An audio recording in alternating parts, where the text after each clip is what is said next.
Usiku wa saa 9 hivi kuna mtu alipigia bwanangu simu akamwelezea boma ya Mshangi imevamiwa na wezi, na ndio aliamka haraka akakimbia upande wa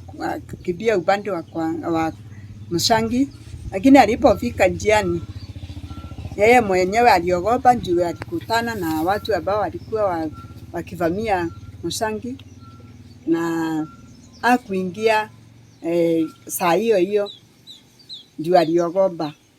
Usalama wa vijiji hivi vya Itonguri sublocation unaonekana kama umesorota kabisa, kwa sababu hata wiki jana kulikuwa na uvamio kwa nyumba fulani, na usiku wa jana sisi Kidangari tulivamiwa.